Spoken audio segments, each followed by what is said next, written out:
É. Boa tarde, eu sou a Lívia, essa é a Bianca. Nós vamos apresentar o título: Levantamento dos preditores para eventos cardiovasculares maiores em pacientes com MINOCA no hospital de base, orientado pela doutora Ana Cláudia.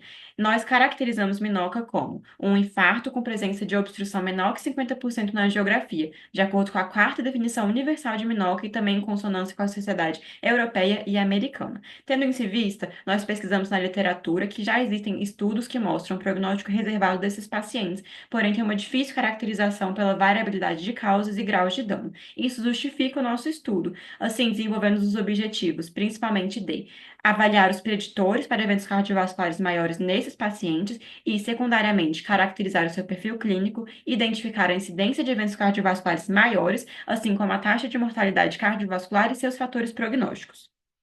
Em relação ao nosso estudo, verificamos um estudo do tipo observacional quantitativo prospectivo, em que os dados analisados foram primeiramente coletados e coletados em prontuários eletrônicos e eram dados do tipo secundário de um estudo anterior. Ele foi aprovado pelo Comitê de Ética do Hospital de Base e ele contemplou 147 pacientes diagnosticados com MINOCA entre 2013 e 2015, ou seja, apresentavam uma síndrome coronariana aguda com elevação das enzimas cardíacas e angiografia com obstrução menor que 50%. Foram excluídos basicamente todos os pacientes que apresentavam quaisquer patologias cardíacas prévias.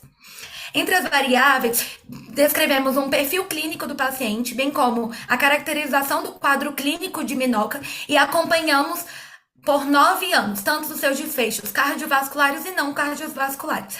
Essas informações foram compiladas na plataforma REDCap e a análise estatística apontou para análise da taxa de sobrevida, basicamente, o cálculo da taxa de sobrevida desses pacientes em 9 anos com confecção posterior da curva de Kaplan-Meier. Isso em relação à avaliação da mortalidade e de eventos cardiovasculares maiores. Além disso, foi realizada a análise do risco relativo para evento cardiovascular em relação a algumas comorbidades. Como resultados, inicialmente temos um perfil clínico com uma média de 55 anos e um equilíbrio de quantidade entre os sexos. Já as comorbidades apresentaram uma relevância na quantidade de pacientes com hipertensão e tabagismo e menor quantidade de pacientes com diabetes, dislipidemia e obesidade, o que evidencia um padrão diferente daquele apresentado por pacientes com etiologia obstrutiva. Quando observamos especificamente o evento cardiovascular maior, síndrome coronariana aguda, após o diagnóstico de MINOCA, verificamos que ele ocorreu em 5% dos casos aos 2,5 anos após o diagnóstico e em 10% em 4 anos após o diagnóstico. O perfil clínico dos pacientes que evoluíram para a síndrome coronariana aguda posteriormente foi em sua maioria de tabagistas e hipertensos, e em sua minoria de pacientes ansiosos depressivos, com doenças infecciosas, síndrome metabólica e alcoolismo. Quando observamos especificamente a avaliação dos preditores, comorbidades do tipo hipertensão, diabetes e tabagismo, para a ocorrência desse evento cardiovascular maior, a síndrome coronariana aguda, vemos que nos 3 elementos todos cruzaram a linha de não diferença. Isso pode significar que não há uma influência dessas comorbidades na ocorrência desse evento cardiovascular maior. No entanto, a nossa análise estatística é do tipo bruta e nós precisamos de uma análise do tipo de regressão para minimizar quaisquer vieses que podem estar influenciando neste resultado.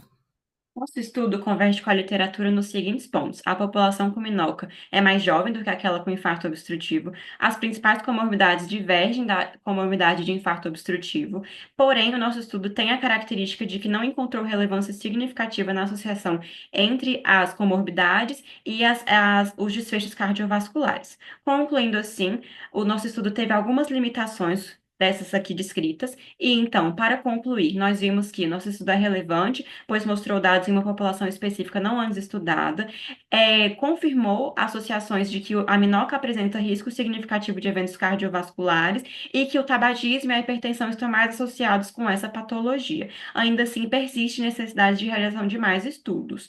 Nós temos aqui as nossas referências utilizadas e agradecemos a atenção de vocês.